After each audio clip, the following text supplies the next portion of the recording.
Assalamualaikum warahmatullahi wabarakatuh. Salam sejahtera untuk kita semua. Semoga rekan-rekan yang menyaksikan video ini dianugerahi kesehatan, kebaikan, dan kelancaran selalu.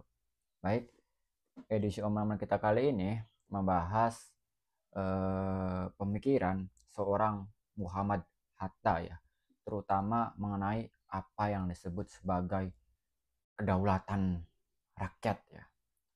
Bila kita membicarakan seorang Hatta, maka yang terbesit di dalam ingatan kita ya adalah seorang pemimpin awal republik ya, atau lebih eksplisit lagi ya, seorang wakil presiden di awal eh, masa-masa republik ini berdiri ya, yang juga adalah seorang intelektual, pemikir, seorang yang memiliki pengetahuan dan atau fondasi keilmuan yang begitu kuat, seorang yang visioner, seorang yang memiliki bacaan-bacaan ilmu sosial, filsafat dan ekonomi yang begitu mengagumkan.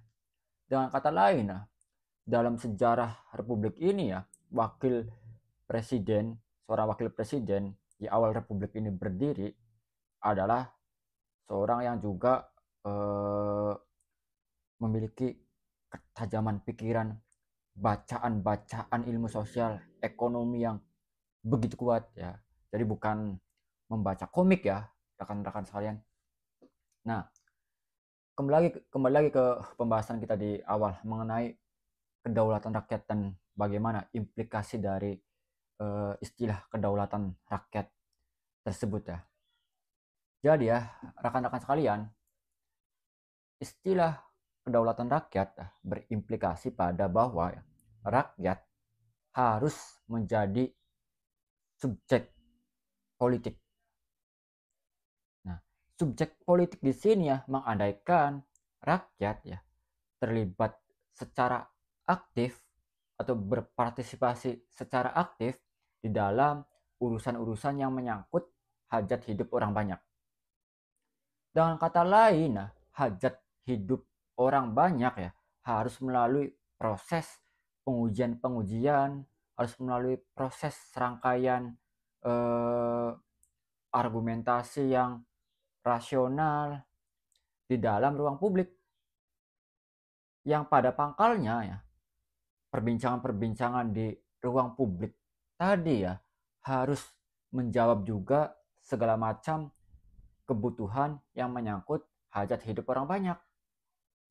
Dengan kata lain, pengandaiannya adalah bahwa ya kehidupan publik atau apa-apa yang menyangkut kehidupan orang banyak harus didasarkan pada satu ya, pengujian akal budi, keduanya menjawab kebutuhan orang banyak yang pada ujungnya berupaya untuk mewujudkan kemaslahatan umum. Jadi, atau dengan kata lain, sesuatu yang katakanlah disebut sebagai kebijakan publik harus menempatkan rakyat sebagai subjek jadi bukan sebagai objek. Dengan kata lain juga ya, bahwa apa-apa yang menyangkut kehidupan orang banyak atau hajat orang banyak tidak boleh juga dan tidak bisa diintervensi oleh kepentingan privat segelintir orang. Dengan kata lain, Hatta ya sudah eh, mengandaikan pentingnya rigiditas di antara yang privat dengan yang publik ya. Yang apa yang disebut sebagai yang publik ya tidak boleh dan tidak bisa hanya melayani kepentingan segelintir elit ya. Sebab itu ya Hatta menekankan pentingnya juga ya tanggung jawab rakyat atau tanggung jawab warga negara ya untuk menjaga demokrasi. Demokrasi yang diandaikan oleh Hatta ya mirip-mirip pemikirannya Sultan Syahrir ya, diandaikan sebagai sesuatu yang sangat penting ya untuk mengikis feodalisme ya. Terlebih lagi dalam konteks Indonesia ya, yang pernah mengalami sejarah kelam kolonialisme ya, rekan-rekan sekalian. Nah, tapi ya di dalam pikirannya Hatta ya, yang menempatkan rakyat sebagai subjek tadi ya, atau yang memposisikan rakyat sebagai subjek tadi ya, bukan hanya terbatas di dalam lingkup politik, tetapi juga di dalam ekonomi juga. Dengan kata lain, nah, Hatta ini mengandaikan adanya atau yang diadakan oleh Hatta ya bukan hanya sebatas demokrasi politik, tetapi juga demokrasi ekonomi. Dengan kata lain ya, Hatta mengandaikan bahwa demokrasi politik dengan demokrasi ekonomi harus berada dalam satu tarikan nafas. Dalam soal demokrasi ekonomi ini ya, Hatta berpijak pada apa yang disebut sebagai ekonomi kerakyatan. Artinya rakyat itu menjadi subjek ya, rekan-rekan sekalian. Nah, di dalam ekonomi kerakyatan, nah, menurut ilmuwan seperti Situa Arif ya, memang berpijak dari cara pandang yang strukturalis atau neo strukturalis ya, yang memang mengharuskan adanya semacam transformasi sosial lah, dan meletakkan atau mengharuskan negara berpihak kepada golongan yang miskin dan yang paling marginal lah, karena akses golongan miskin ini terhadap sumber daya material atau kekuatan politik lah, sangat terbatas ya. Mengapa perlu ada keberpihakan terhadap kelompok yang paling papa ini ya, di samping tentu saja ya keberpihakan kepada rakyat banyak ya. Tapi kenapa tadi di awal saya ngomong bahwa pentingnya keberpihakan kepada yang papa dan yang marginal? Karena Hatta ya memang tidak mendesain republik ini dilandaskan pada sistem yang kapitalisme. Di dalam kapitalisme yang diandaikan adalah bekerjanya mekanisme pasar bebas lah, yang rentan terjadi eksploitasi ya antara orang yang memiliki sumber daya material atau kapital lah kepada orang yang tidak memiliki kapital, sehingga berpotensi menghasilkan kesenjangan yang semakin lebar.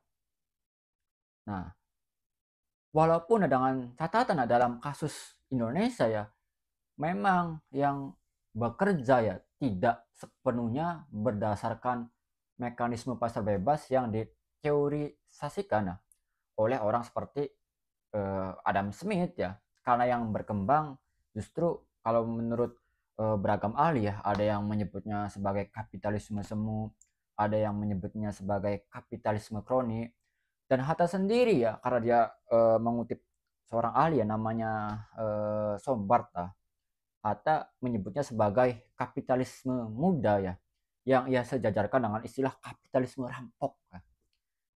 Nah, Hatta menyebut istilah tadi ya karena dia mengamati ya pola perkembangan kehidupan ekonomi di Indonesia saat itu ya, terutama di masa Orde Baru ya, yang lebih banyak berpihak kepada modal asing maupun konglomerat yang memiliki akses terhadap kekuasaan.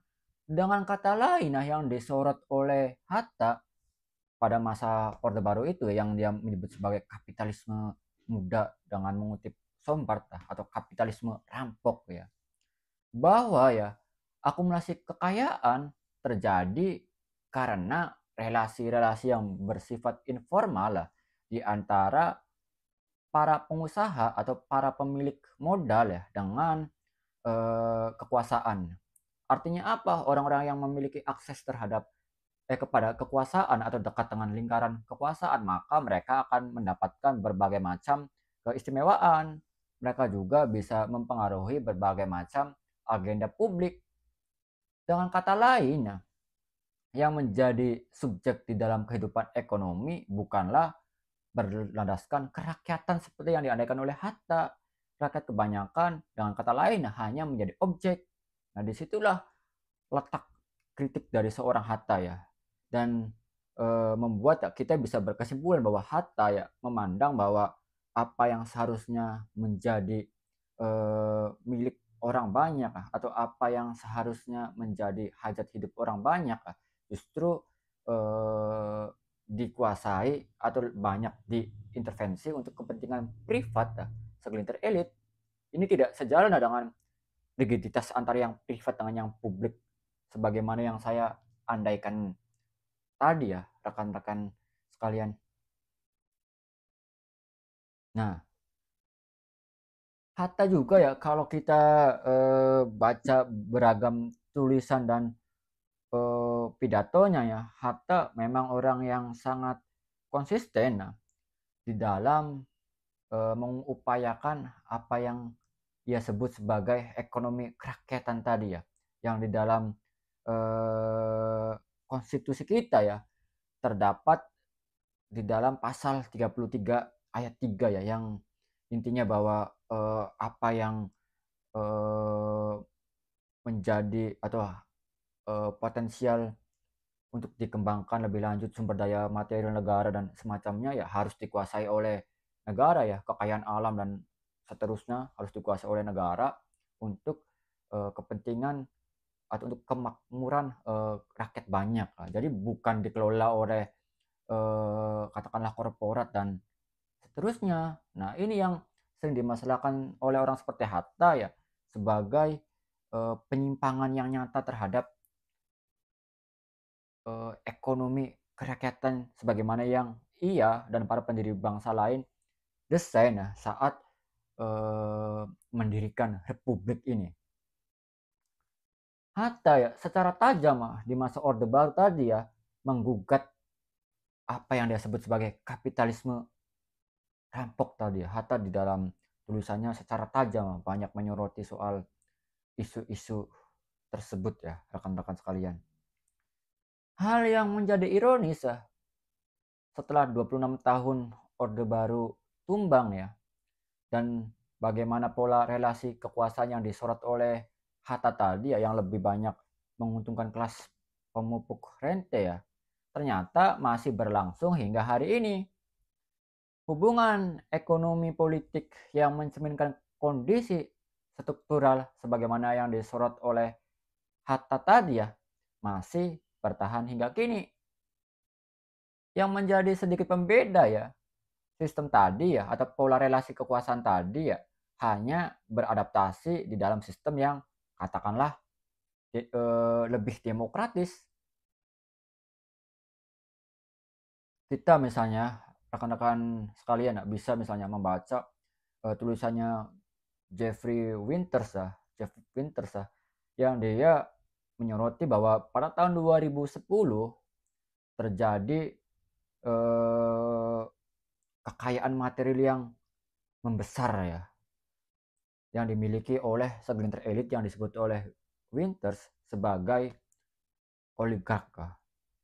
Dan kekayaan material yang dimiliki oleh segelintir elit tadi ya justru meningkat secara tajam pada tahun 2020.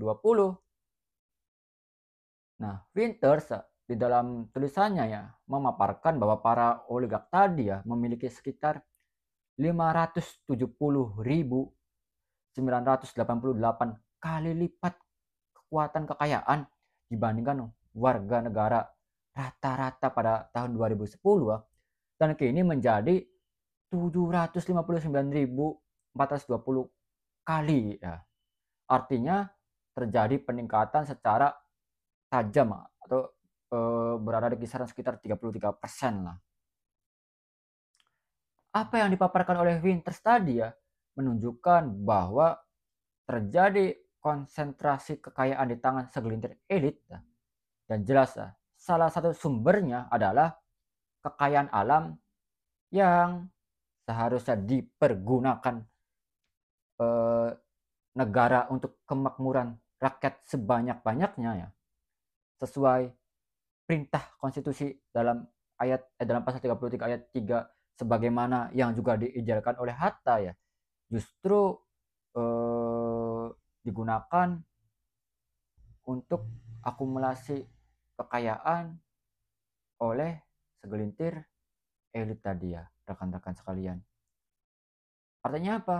Terjadi penyimpangan secara tajam atau terjadi distorsi dan disorientasi dari cita-cita historis berdirinya republik ini, terutama sebagaimana yang diandaikan oleh seorang Hatta dan bagaimana implikasi seharusnya dari istilah kedaulatan rakyat yang semakin menjauh.